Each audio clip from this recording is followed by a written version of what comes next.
আসসালামু আলাইকুম রহমতুল্লাহ। প্রিয় দর্শক, কেমন আছেন? আশা করি ভালো আছেন। প্রিয় দর্শক, স্পিকার ও রাষ্ট্রপতি পদে কারা? বিএনপিতে আলোচনায়। প্রিয় দর্শক, বর্তমান রাষ্ট্রপতি মেয়াদ এখনও রয়ে গেছে। নতুন রাষ্ট্রপতি হিসাবে বেশি আলোচনায় খন্দকার মোশাররফকে নিয়ে। স্পিকার পদে আলোচনায় ওসমান ফারুক, হাফিজ উদ্দিন আহমেদ ও জয়নুল আবেদিনের নাম। সংসদ উপনেতার বিষয়টি এখনও স্পষ্ট নয়। সংবিধানে এর বিধান না থাকলেও অতীতে উপনেতা করা হয়েছে। প্রিয় দর্শক, 4 মার্চ 2026 8:57 এই প্রতিবেদনটি প্রকাশিত হয়েছে। প্রিয় দর্শক, তারেক রহমানের নেতৃত্বে বিএনপির নতুন সরকারের বয়স 15 দিন পার হলো। বিএনপির নীতি নির্ধারণী পর্যায়ে এখন সবচেয়ে গুরুত্বপূর্ণ দুটি বিশদ সিদ্ধান্ত: রাষ্ট্রপতি ও জাতীয় সংসদ স্পিকার পদে কে আসছে।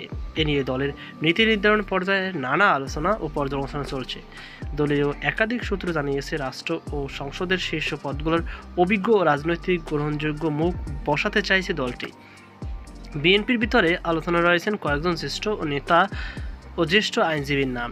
রাষ্ট্রপতি হওয়ার মতো বিএনপিতে 3 থেকে 4 জন আছে, কিন্তু প্রশ্ন হচ্ছে এখনই রাষ্ট্রপতি নির্বাচনের আলোচনা কেন? সংবিধান অনুযায়ী বর্তমান রাষ্ট্রপতির মেয়াদ তো শেষ হয়নি। মির্জা ফখরুল ইসলাম আলমগীর বিএনপির মহাসচিব ও স্থানীয় সরকার মন্ত্রী। রাষ্ট্রপতি কে হচ্ছেন? বিএনপির ও দায়িত্বশীল সূত্রগুলো বলছে, রাষ্ট্রপতি পদে দলের জ্যেষ্ঠ নেতা খন্দকার মোশাররফ হোসেন নাম গুরুত্বের সাথে বিবেচনা করা হচ্ছে। বিএনপির মহাসচিব মির্জা ফখরুল ইসলাম আলমগীর নামও আলোচনায় ছিল, তবে খন্দকার মোশাররফ হোসেনের নামই বেশি আলোচনায়। তিনি দীর্ঘদিন ধরে বিএনপির নীতি নির্ধারণের পর্যায়ে সক্রিয় এবং মন্ত্রী হিসাবে দায়িত্ব পালন করছেন। দলীয় রাজনীতির জ্যেষ্ঠতা ও অভিজ্ঞতার কারণে রাষ্ট্রপতি পদে তাকে নিয়ে বেশি আলোচনা রয়েছে বলে জানা গেছে। সম্ভাব্য রাষ্ট্রপতি হিসাবে কাদের নাম বিবেচনায় জানতে চাইলে বিএনপির মহাসচিব ও স্থানীয় সরকার মন্ত্রী মির্জা ফখরুল ইসলাম আলমগীর বলেন, এখনই রাষ্ট্রপতি নির্বাচনের আলোচনা কেন?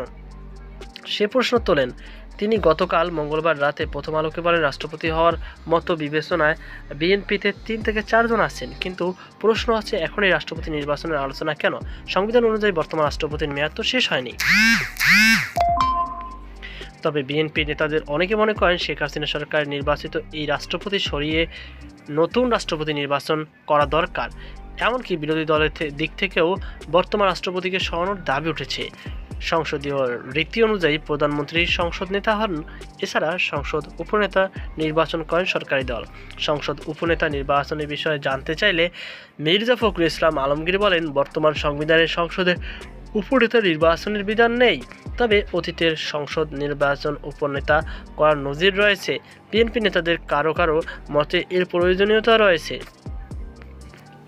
স্পিকার পদে আলোচিত মুখ। জাতীয় সংসদের স্পিকারের আলোচনায় রয়েছে যাদের নাম, তাদের মধ্যে অন্যতম হল সাবেক শিক্ষামন্ত্রী ওসমান ফারুক ও বর্তমান মুক্তিযুদ্ধ বিষয়ক মেজর অবসরপ্রাপ্ত হাফিজ উদ্দিন আহমেদ। দুজনেরই সংসদ কার্যপ্রণালী বিষয়ে অভিজ্ঞতা ও গ্রহণযোগ্যতা রয়েছে। এর বাইরে সুপ্রিম কোর্টের জ্যেষ্ঠ আইনজীবী জয়নুল আবেদিনের নামও আলোচনায় রয়েছে। এর মধ্যে বীর মুক্তিযোদ্ধা হাফিজ উদ্দিন আহমেদ 6 বার নির্বাচিত সংসদ সদস্য। তার দীর্ঘ রাজনৈতিক অভিজ্ঞতাও রয়েছে। সংসদ পরিচালনার ক্ষেত্রে ভারসাম্যপূর্ণ ব্যক্তিত্ব হিসেবে হাফিজ উদ্দিন আহমেদ ও ওসমান ফারুক দুজনের নামই সামনে আসছে। সুপ্রিম কোর্টের জ্যেষ্ঠ আইনজীবী জয়নুল আবেদিন প্রথমবারের মতো সংসদ সদস্য নির্বাচিত হয়েছেন, তবে আইন পেশায় দীর্ঘ সম্পৃক্ততা এবং সংবিধান ও সংসদ বিধি অনুযায়ী দক্ষতার কারণে তিনিও আলোচনায় আসছেন বলে সংশ্লিষ্ট সূত্রে জানা গেছে। প্রিয় দর্শক, সাংবিধানিক বিধান ও কার্যপ্রণালী। সংবিধান অনুযায়ী সাধারণ নির্বাচনের পর সংসদের প্রথম বৈঠক সংসদ সদস্যদের মধ্যে থেকে একজন স্পিকার ও একজন ডেপুটি স্পিকার নির্বাচিত হবেন। এই 2 পদের যে কোনোটিতে শূন্য হলে 7 দিনের মধ্যে অথবা ওই সময় সংসদ বৈঠকরত না থাকলেও পরবর্তী বৈঠকে তা পূরণ করতে হবে। জাতীয় সংসদ কার্যপ্রণালী অনুযায়ী নির্বাচনের জন্য নির্ধারিত সময়ের অন্তত 1 ঘন্টা আগে যে কোনো সদস্য অন্য কোনো সদস্যকে স্পিকার হিসাবে নির্বাচিত করার জন্য সংসদ সচিবালয় সচিবকে সম্বোধন করে লিখিত প্রস্তাব দিতে পারেন। সিদ্ধান্তের অপেক্ষায়। সংশ্লিষ্ট একাধিক সূত্রে বলছে, বিএনপি এখন রাষ্ট্রপতি নির্বাচনের দিকে যাচ্ছে না।